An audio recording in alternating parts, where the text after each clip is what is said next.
तो देखिए, शरीरकृत आदिवादी रोग शोक पीड़ा है तो वो दूर हो जाएगी। दूसरे के द्वारा उपद्रव हो रहा है तो वो दूर हो जाएगा। अथवा बहुत से लोगों को शंका हो जाती है कि हमारे ऊपर जो क्या है, भूत प्रेत हमको सता रहे,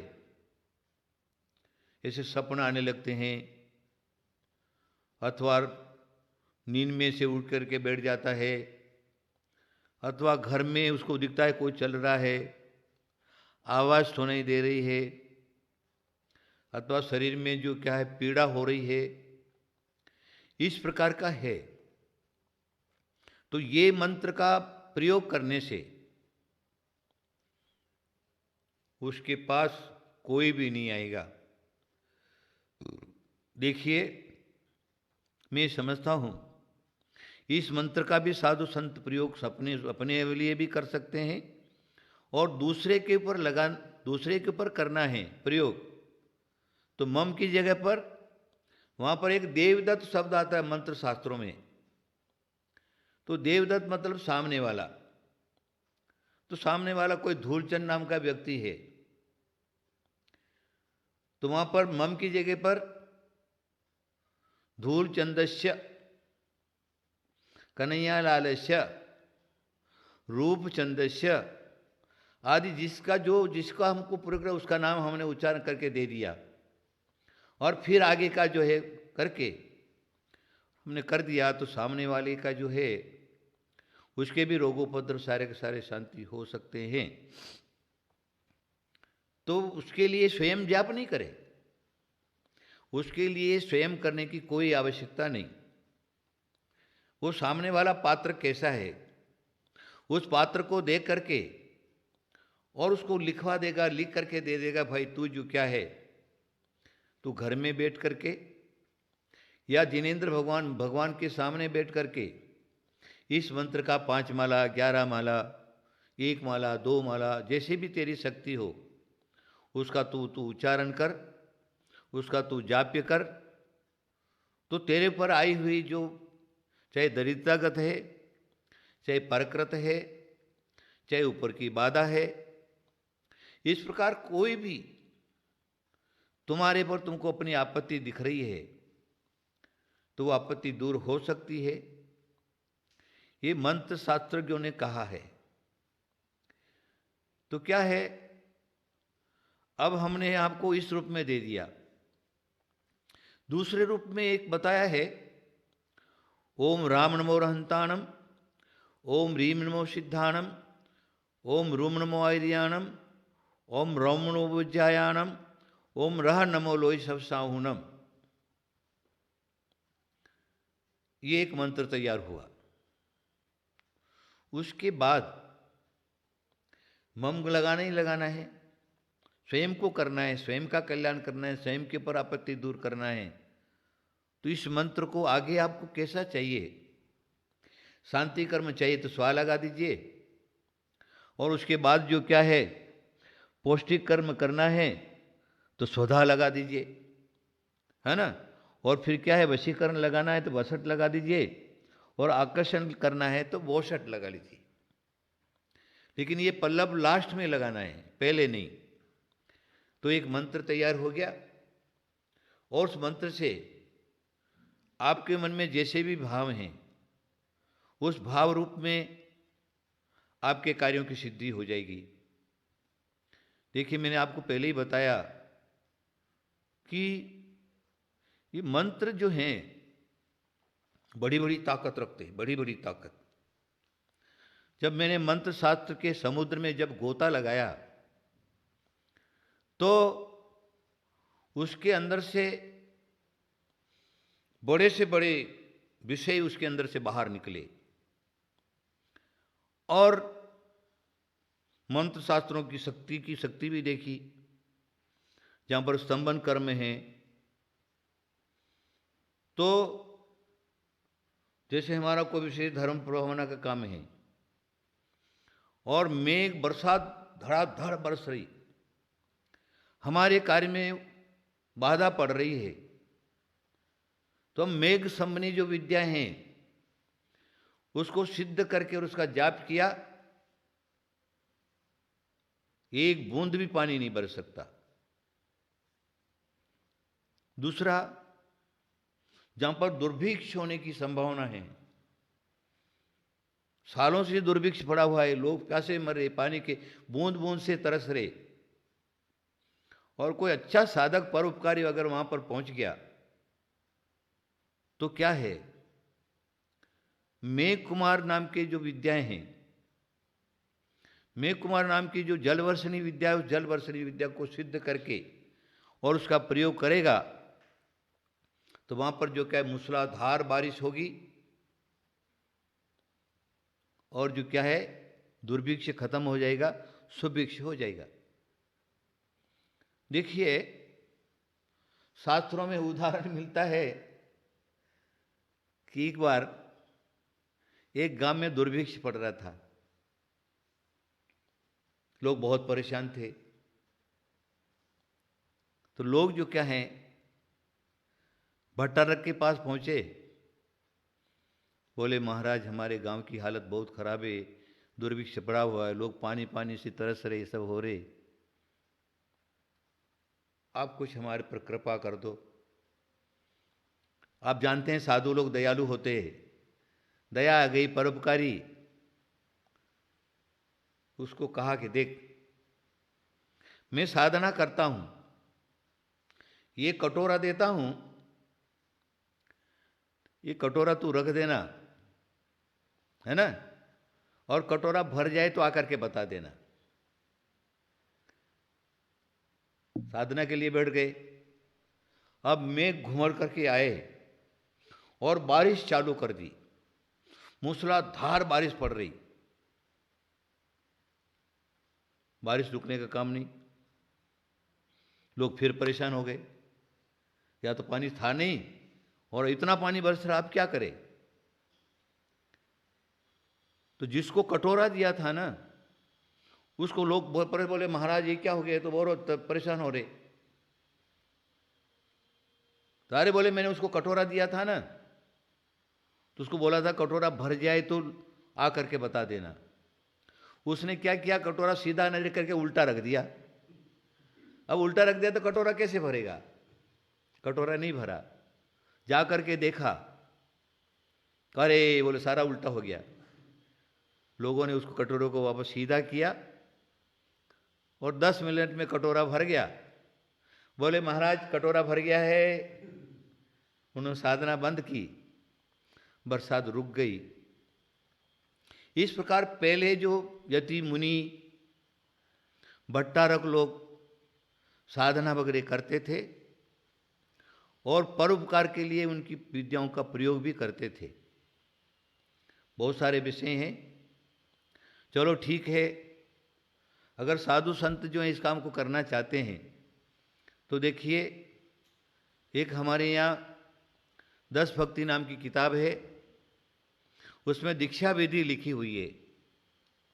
दीक्षा विधि के अंदर पहला मंत्र दिया है, उस मंत्र का स्वयं उपयोग कर सकते हैं, दूसरों को भी उसको कर सकते हैं। अभी देखिए आप, वर्तमान में जो कोरोना काल जो चल रहा, उस कोरोना काल के अंदर मैंने उस मंत्र का प्रयोग किया है और मैं ये समझता हूँ लोगों को 70% फायदा मिला। जिसका भी सब फोन आता था कि महाराज हमको कोरोना हो गया है, हॉस्पिटल में भर्ती हैं, तब फिर मैंने उसको मंत्र को सुनाया। मंत्र सुनिए, ओम नमो औरते भक्ते पशुना शेष कलमसाय दीव तेजो मूर्ति नमासि शांतिनाथा शांतिकराय सर्पापनाशय सर्वविनाशाय सर्वोगापतुनाशय परकृत क्षुद्रोपद्र विनाशय क्षामर रावण विनाशय ओम राम रीम रूम रा सर्गोपद्र शांतिम कुरकुरु स्वाहा। ये मंत्र मेरा स्वयं स्वतः सिद्ध है और जिसके ऊपर भी उपयोग प्रयोग करता हूँ इसका, तो मैं समझता हूँ हजारों लोगों ने इस मंत्र को सुना है और हजारों लोग जो इस मंत्र को सुनने के बाद उन्होंने शांति महसूस की है। मरते हुए एक बार मरण के मुख से वापस लौट करके आ गए। इस प्रकार का मेरा एक अनुभव है। उसके बाद मैंने अभी थोड़े दिन पहले एक महाहवन रखा था, 21 फुट का कुंड तैयार करके और 1008 नारियल की आहुति जो क्यों लगाई, उसमें हमारा मंत्र का प्रयोग था ओम ह्रां ह्रीं नोम्र अस्यावसा भारत देशस्य कोरोना वायर व्याधि निवारणम कुरु कुरु ठठ ठठ स्वाहा। ये मंत्र का जाप्य करवाए और 1.25 लाख मंत्र का जो क्या है दशांश आहुति दिया और करीब करीब मैं समझता हूँ 2000 नारियलों का जो क्या है अंतिम आहुति लगी। उसका प्रभाव ये ऐसा रहा, मैं समझता हूँ कि लोगों का पुण्य, लोगों का पुरुषार्थ ने काम किया है। लेकिन तो भी एक मेरा विश्वास है इस प्रकार का कि जो ये हमारा हवन हुआ तो भारत में पहली बार इस प्रकार का हवन हुआ और लोगों को शांति हुई और कोरोना वायरस जो करीब करीब जो भारत से 70% कम हो गया। तो ये मंत्रों का प्रभाव है। इस प्रकार हम शांति मंत्र का जाप्य जो क्या है स्वयं कर सकते हैं और दूसरे को भी बता सकते हैं। उसके बाद कलिकुंड मंत्र है ओम ऋश्री पार्श्वनाथ जिनेन्द्रा धरणीर प्रदान सीताय ठमल ब्रियम क्षमाम क्षमीम सुमुम स्वयं स्वाम कलिकुंडन स्वामीना तुल ब्रह्मा क्रमाय साक्यानदि भयोसम आत्मविद्याम रक्ष रक्ष पर विद्याम छिंद हूँ फट स्वाहा। इतना बड़ा मंत्र किसी को याद नहीं रहेगा, सब तो भूल गया। नमो हरिहंताणम नमो हरिहंताणम याद रह गया। चलो ठीक है।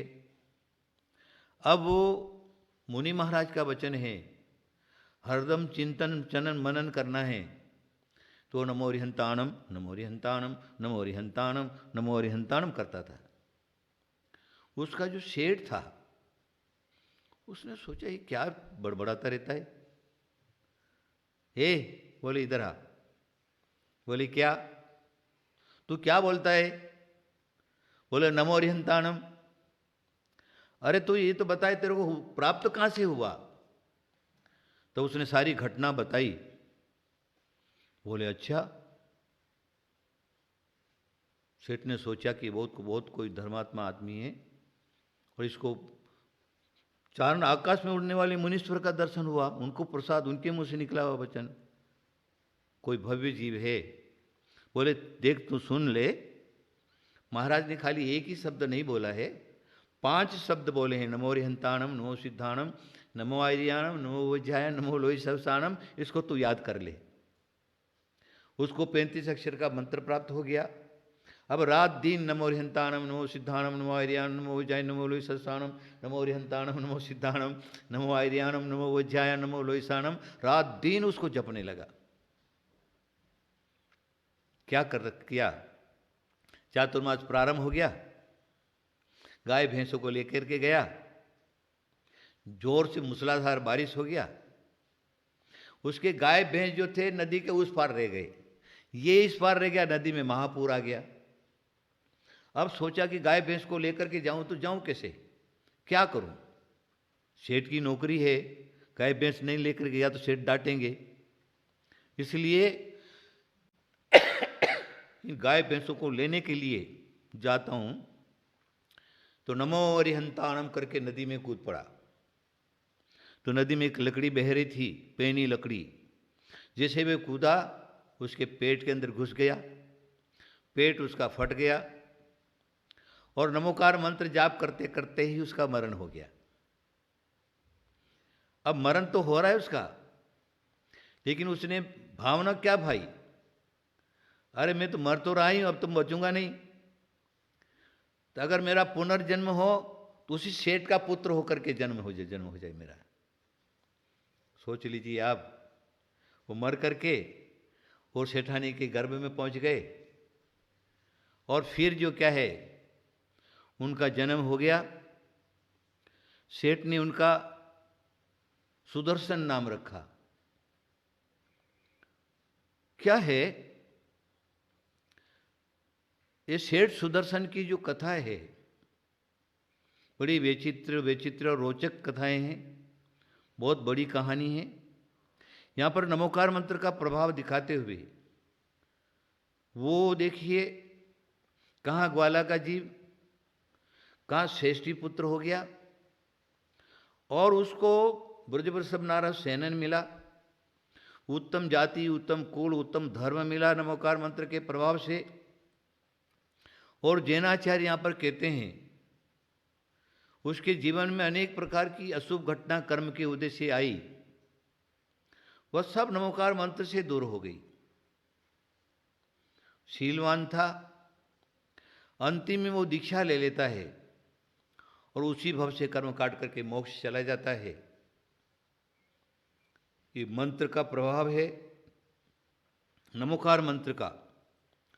और नमोकार मंत्र का फल यह है कि कैसा भी किसी प्रकार का जीव है, उसके पुण्य से उसको नमोकार मंत्र उसको मिल जाता है, तो वो श्रद्धा से अगर उसका जाप्य करता है, मनन करता है, चिंतन करता है, अनुष्ठान करता है, तो चाहे वो दरिद्री हो, चाहे वो सेठ हो, चाहे कोई किसी जाति धर्म का हो, चाहे चतुर्वेदी संघ जो हैं, मुनि, आरिका, श्रावक, श्राविका, ब्रह्मचारी, ब्रह्मचारिणी आदि कोई भी हो, इसको श्रद्धापूर्वक जाप करेगा तो इस भव में भी उस सुख की प्राप्ति होगी और नियम से पर भव में मोक्ष जाएगा, टाल नहीं सकता।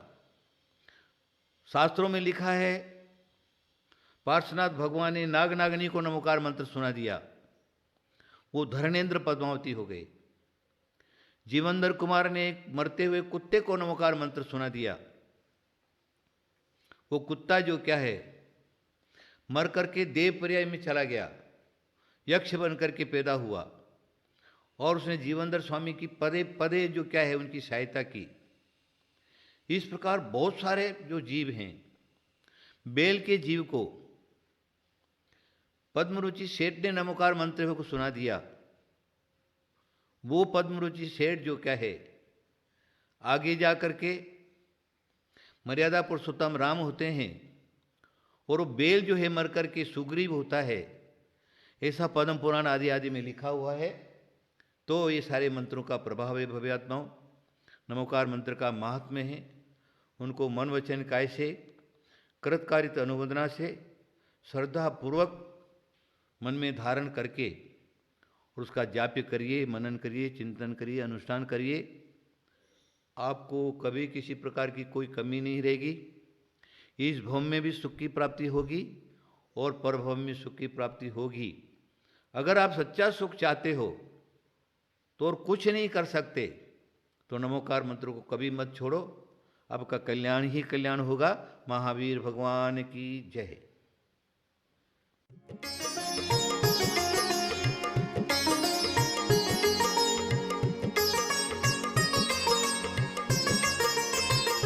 इस कार्यक्रम के पुण्यार्जक थे श्री अजय जैन जी, श्रीमती नीतू जैन जी, पुत्र पुत्री चहक जैन, जीनम जैन, दिल्ली।